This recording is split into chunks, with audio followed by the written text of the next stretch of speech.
figure is the given system. In the figure, the system is released from the rest, and the position shown that the m is on the horizontal table, while m is attached with the string, and when it is moving by the h by 3,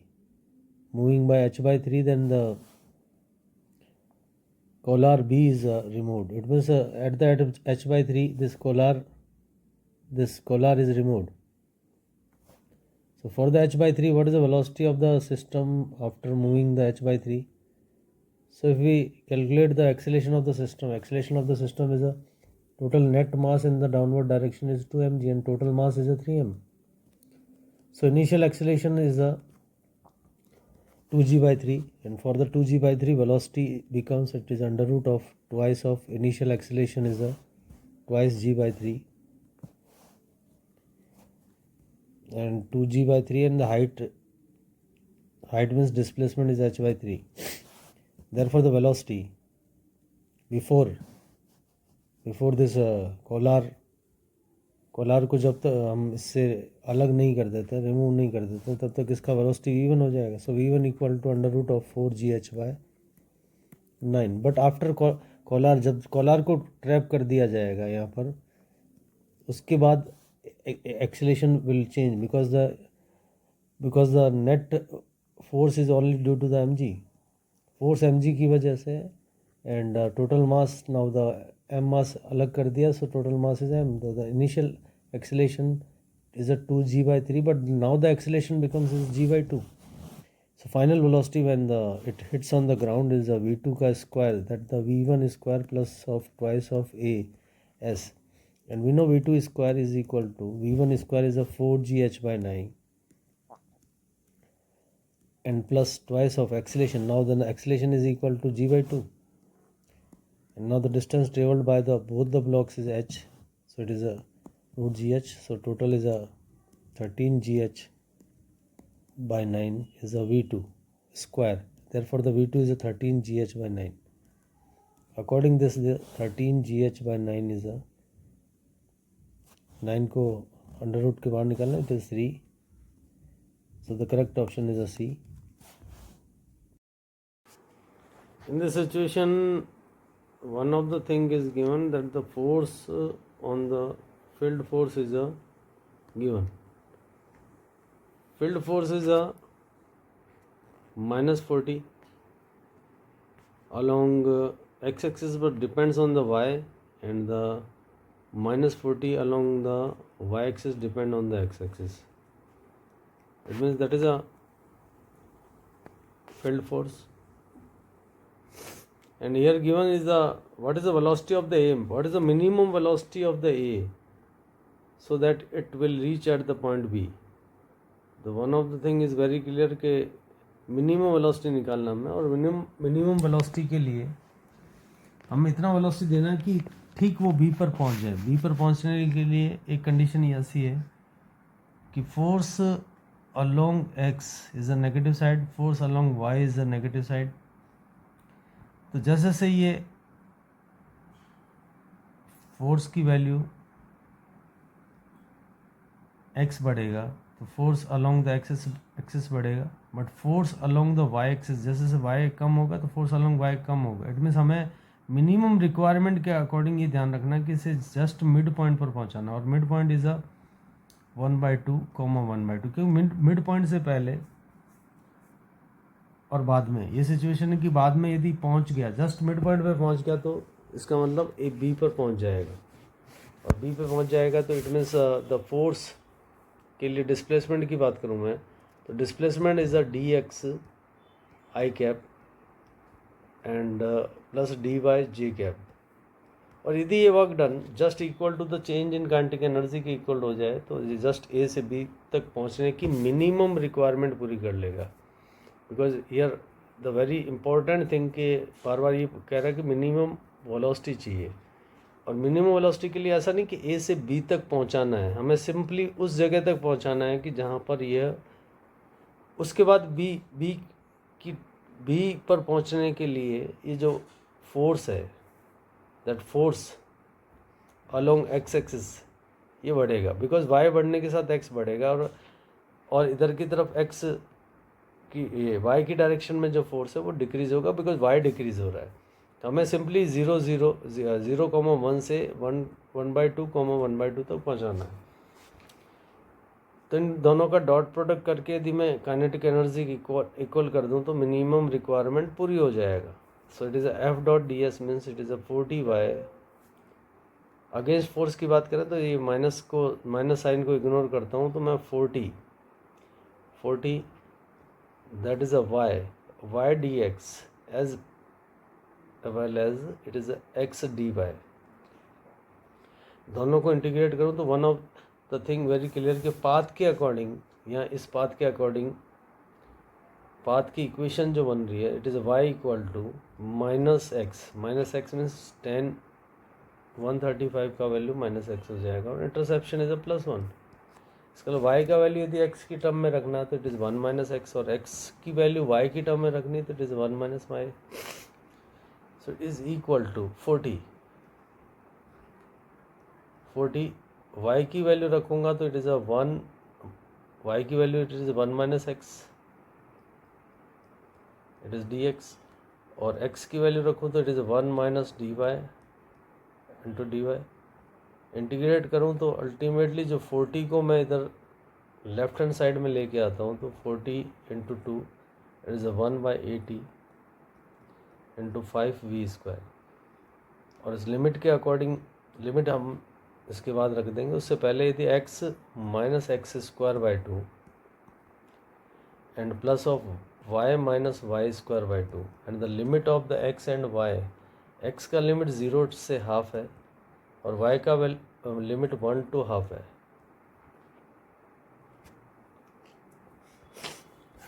और यदि मैं इसका limit रखूँ तो 1/16v² it is equal sign, and that is a half रखें तो it is a 1/2 minus 1/2 का square 4, already 2 है सो it is 1/8,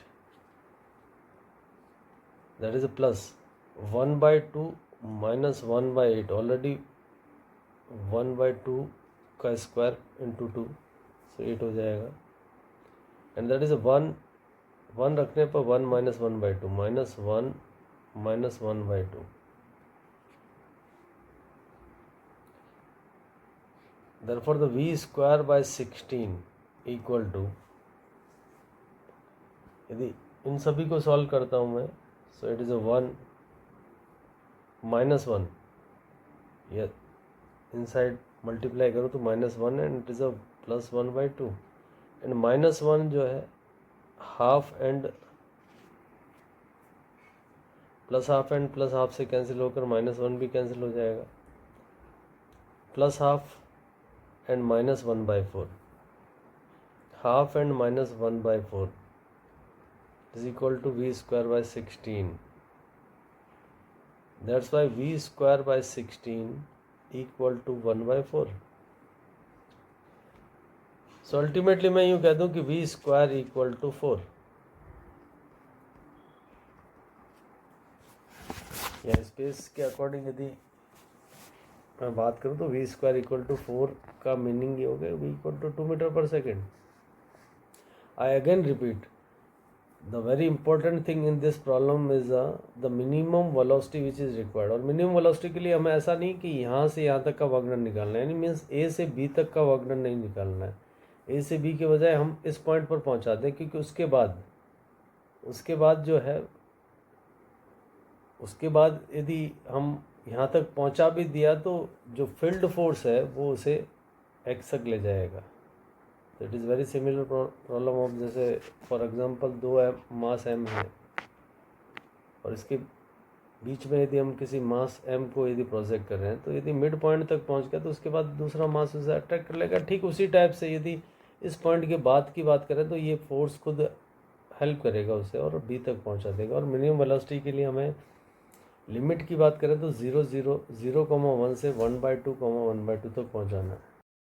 in this condition the 4 package each of mass 4 kg, यानी सभी का मासेज 4 किलोग्राम है, are attached on the belt at equal distance. Distance is a given distance equal to 0.2 metre, distance 0.2 metre है, and the force of the magnitude 840 mass 840 Newton is a force जो कि इस side लग रहा है. Then belt at the point we assume that the mass of the belt pulley is small, बिल्कुल इनको small मान लेते हैं. Then the negligible in comparison of the D. Then what is the given is a very one thing कि 0.2 तो इनके बीच का separation हो गया. इसका मतलब मैग्नीट्यूड ऑफ द पैकेज 2 पर हमें मेनली फोकस करना. Package 2 means this one. तो वेरी फर्स्ट जब तक ये है और 1 है तब तक कितना चलेगा 0.2, दैट इज़ अ 0.2. और जब 1 फॉल हो जाएगा उसके बाद कितना चलेगा, दैट इज़ अगेन 0.2.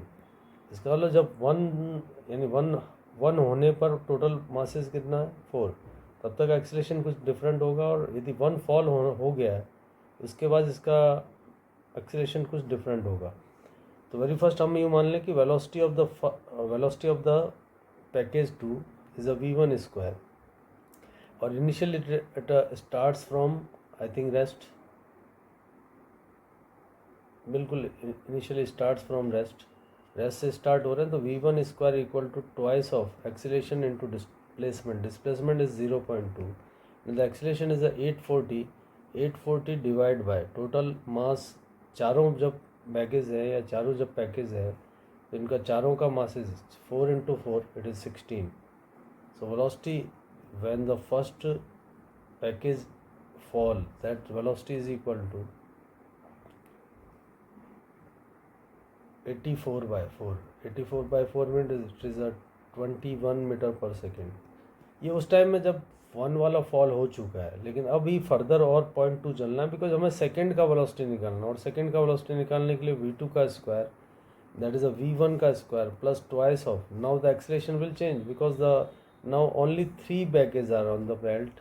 और 3 बैगेज का मीनिंग ये हुआ कि 840 न्यूटन जो है अब 16 को नहीं मिल रहा है. That is 4 + 4 + 4 it is 12. चलना अभी भी सेपरेशन सेम है तो 0.2 ही चलना है. But the v1 square is a 21 का स्क्वायर. 21 का स्क्वायर का मतलब वेलोसिटी खुद v1 का स्क्वायर ही 21 है. So that is a 21. So v2 square equal to 21 plus,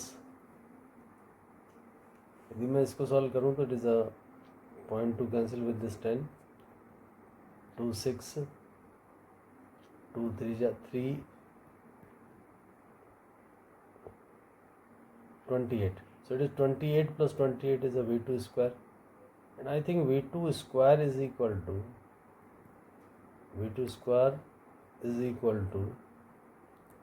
21 plus 28, it is a 49. That's why velocity when the second baggage just fall is equal to root 49. Root 49 is 7 meter per second. So the correct option or answer is a 7 meter per second. In this situation, very special thing that the angle is a 60. That means the height from the bottommost point is a L by 2 and L by 2.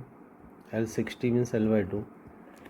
So at this point the total tension in the string is a T equal to weight as well as the mv square by L.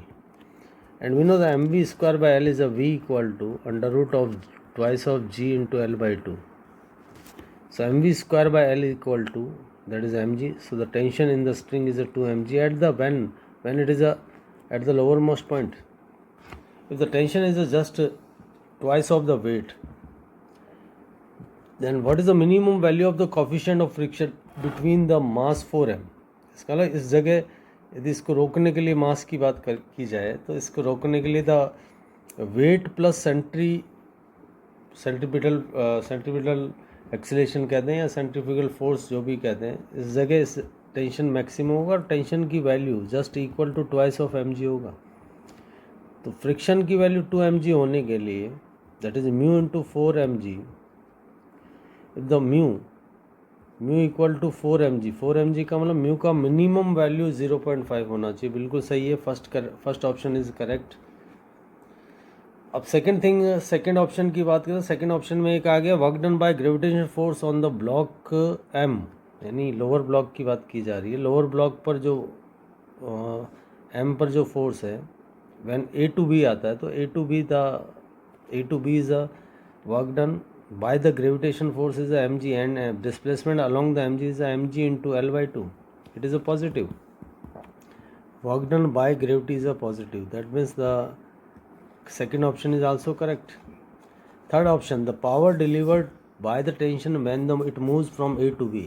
Power delivered by the tension is upward, या यूँ कहते हैं कि towards the centre है, and the velocity is downward है, so the angle is not acute, it is obtuse angle, therefore the power will be negative. Power negative है, it means power positive नहीं है, तो that is a A to B is a non-zero. The power delivered by the tension when M moves from A to B is non-zero. But one thing is very clear कि velocity और tension के बीच में angle 90 है, तो इसका मतलब always zero है, नॉन ज़ीरो हो ही नहीं सकता, सो इट इज़ इनकरेक्ट। क्यों नॉन ज़ीरो है? Because force is perpendicular to velocity. And the last option देखें तो the kinetic energy of m in position B equal to the work done by gravitational force on the block when moves A to B position. The kinetic energy of the M equal to the work done by gravitation. Here I think only work done by gravity. Only work done by gravity means work done by all forces. All forces equal to change in kinetic energy.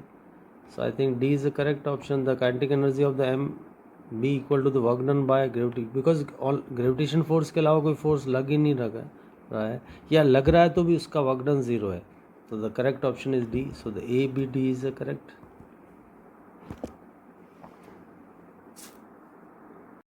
The system's potential energy is given, then बात की जा रही equilibrium की, तो हम यूँ कहते हैं कि force acting on the body is a minus d u by d x. अब the d u by d x of this system is equal to x cube, मैं d u by d x कर रहा हूँ, तो it is a x cube minus 6x square plus 11x minus 6। And अगर again इसका second differentiation करें, second derivative देखें, तो it is 3x square minus 12x plus 11। इसके अकॉर्डिंग यदि हम बात करें, at the equilibrium the d u by d x is zero. यदि x की वैल्यू 1 पुट करता हूँ तो it is 1 minus 6 plus 11 minus 6, so it is 6 plus 6, 1 पर इक्विलिब्रियम है। सिमिलर 2 यदि पुट करता हूँ, 8 minus 24 plus 22 minus 6, so it is a minus 6 and minus 30, again इस पर भी इक्विलिब्रियम है। और 3 पुट करता हूँ तो it is a 27 minus 54 plus 33 minus 6, again देखें तो इस पर भी इक्विलिब्रियम है, यानी x इक्वल टू 3 पर भी है, तो फर्स्ट ऑप्शन करेक्ट हो जाता है। x इक्वल टू 2 पर यदि मैं इसको चेक करूँ सेकेंड डेरिवेटिव को, तो it is a x equal to 2 यदि पुट करते हैं तो 12 minus 24 plus 11, and that will be the equal to the 1, and it is greater than 0, और greater than 0 का मतलब इट इज़ अ मैक्सिमा, और मैक्सिमा पर कौन सी इक्विलिब्रियम होती है? अनस्टेबल। सो ये भी करेक्ट हो जाता है। और यदि इससे अगला यदि ऑप्शन चेक करें कि x इक्वल टू 1 और 3 पर, यदि 2 पर अनस्टेबल है, बिल्कुल सही है, तो 1 एंड 3 पर चेक करें तो 1 वैल्यू पुट करें तो इट इज़ 3 माइनस 12 प्लस 11, इसका वैल्यू +1 आता है, it is greater than 0, it is minimum means stable, incorrect है। और 3 यदि पुट करता हूँ तो 3 3 जा 9, 3 जा 27, -36 plus 11. Again it is 27, 28, 38 means 2 plus 2 means greater than 0. Again stable. इस पर भी stable है तो C is also correct. There exists no point on Newton. Very first the 3 points are the equilibrium. यानी तीन पॉइंट्स हमें ऐसे मिले जिनमें इक्विलिब्रियम है, उनमें हम ऑलरेडी कैलकुलेट कर चुके हैं कि 2 पर अनस्टेबल है और 1 और 3 पर स्टेबल है. इसका न्यूट्रल तो मिला ही नहीं, तो डी भी करेक्ट हो गया. So all are correct.